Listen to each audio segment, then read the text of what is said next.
Halo pemuda yang dikasih Tuhan, pada hari ini kami bersama pemuda Sidowarinsari akan membahas topik yaitu mengakui iman kita secara bebas dengan rasa percaya diri.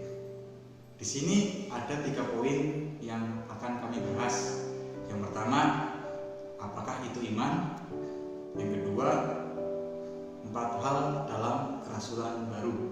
Yang ketiga, bagaimana kita mengakui iman kita sebagai seorang kerasulan baru. Yang pertama, apakah itu iman? Pengertian iman tertuang dalam firman Tuhan yang terdapat dalam Ibrani pasal 11 ayat yang pertama. Iman adalah dasar dari segala sesuatu yang kita harapkan dan bukti dari segala sesuatu yang tidak kita lihat. Iman merupakan anugerah dari Allah Bapa yang diberikan bagi anak-anaknya. Dan iman yang kita dapat hendaknya juga dibagikan dengan sesama kita. Namun sebelum kita membagikannya, kita pun harus memahaminya terlebih dahulu. Terlebih kita sebagai bagian dari gereja kerasulan baru yang memiliki beberapa hal dasar yang berbeda dengan denominasi lain. 4 hal dasar dalam gereja kerasulan baru. Ada 4 hal dasar yang harus kita ketahui dari profil gereja kita. Yang pertama, jawatan rasul. Gereja kerasulan baru dipimpin oleh rasul kepala. Pemberian sakramen adalah tanggung jawab pelayanan rasul.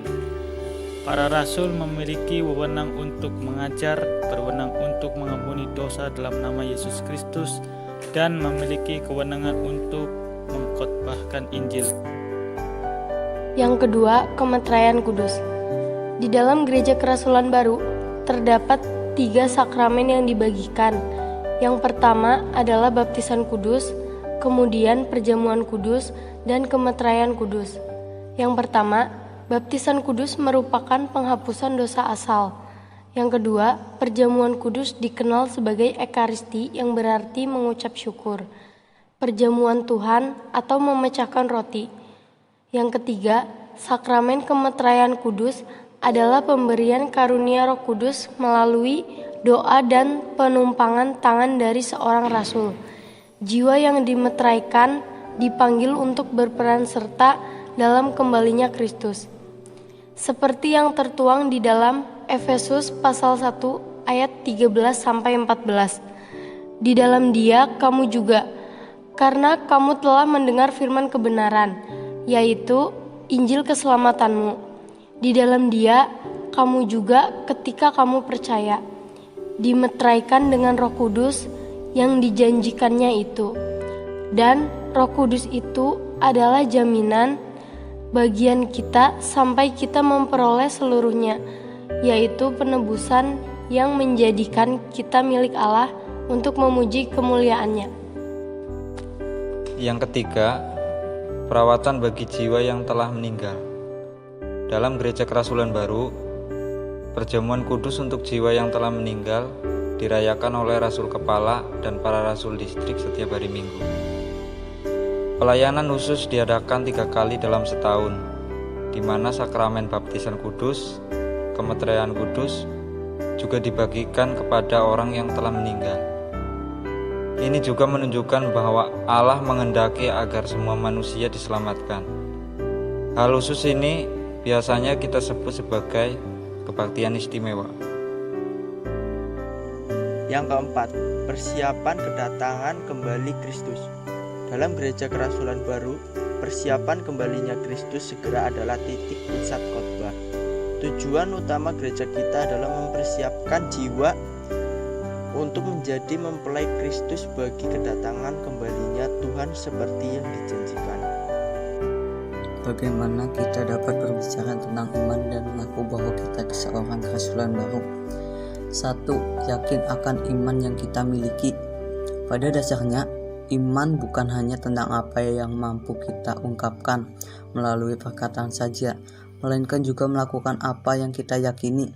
Ketika kita yakin bahwa kita seorang anak Allah dan bagian dari seorang kerasulan baru, tentunya kita harus melakukan perbuatan-perbuatan yang sesuai dengan citra Kristus yang selama ini kita ketahui.